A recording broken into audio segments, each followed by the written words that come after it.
always said that Victor Hugo's novel is the greatest source material for any musical ever written. It was back as far as 1978 that these were impulses into what became the musical Les Misérables. I had just produced a revival of the original production of Oliver, and Alain came to see it, and it was as the Artful Dodger was singing Consider Yourself that suddenly Gavroche popped into his head. I called Michel and I said, what do you think, Les Misérables, for our next musical? And he said, we start work tomorrow morning.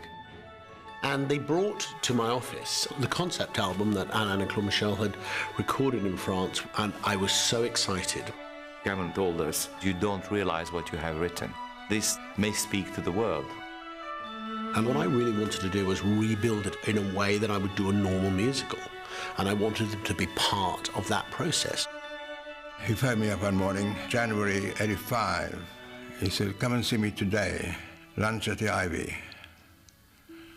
I said, this is big business. I said, would you be interested in writing the lyrics for Les Misérables? I went to work on March the 1st, '85. We went into rehearsal, I think, in August that year. And the first preview we opened, the show ran just under 4 hours. The following morning, the critics were terrible. Some of them were really nasty. And the rest was horrendous. So I think, oh, I'll just ring up the box office just to find out the worst, so I'm at least can be honest with everybody. It took me about half an hour to get through. And I said, well, what's happening? He said, we've never had so many calls. But the box office manager said there was a line stretching right around the block for about 100 yards. It was like a torrent that happened that day. And within a few days, that run was sold out.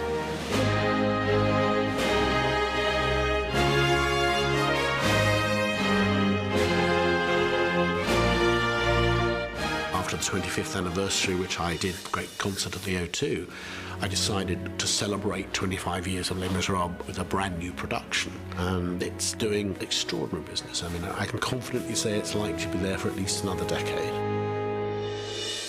The first time that I thought about putting Les Mis on the screen was back actually 25 years ago, shortly after the Broadway opening. So it really stayed dormant until about 3 or 4 years ago. I was working with the writer William Nicholson on another project, and he said, oh, I've just been asked to adapt the musical Les Mis, and a light bulb went off in my head. I know Cameron Mackintosh and Working Title and Universal waited for the right time, the right filmmaker to come along. What have I done, sweet Jesus? What have I done? Become a thief in the night, become a dog on the run. From the very, very beginning, what excited me about doing Les Misérables was doing it live. Turn your heart into stone. There's something about what an actor does live on the day that whether you pre-record it or post-record it is never quite the same. This is all I have lived for. This is all I have known. Tom realised that when an actor is singing live, they're actually emoting as they would on stage. I dreamed a dream in time gone by. And indeed, that for me was always the key. And hope was high, life worth living. Sometimes I feel like that night at Oliver, watching this musical, which I love, I mean, it makes me feel like, you never know, man. Did I receive a signal from someone? I don't really believe in any of that. One day more. Another day, another destiny. We were just rehearsing the death of Jean Valjean with you, with Hathaway. And I said, but my God, I'm a simple kid coming from Hungarian immigration, born in the west of France. What I'm doing here with all those stars. One day more to revolution. The family of Les Misérables are its greatest strength. And I think I've come to realise their strength even more through Tom Hooper's eyes. And the way that he has actually led us all to reinvent this musical for the movies rather than try and put the stage show on the movie.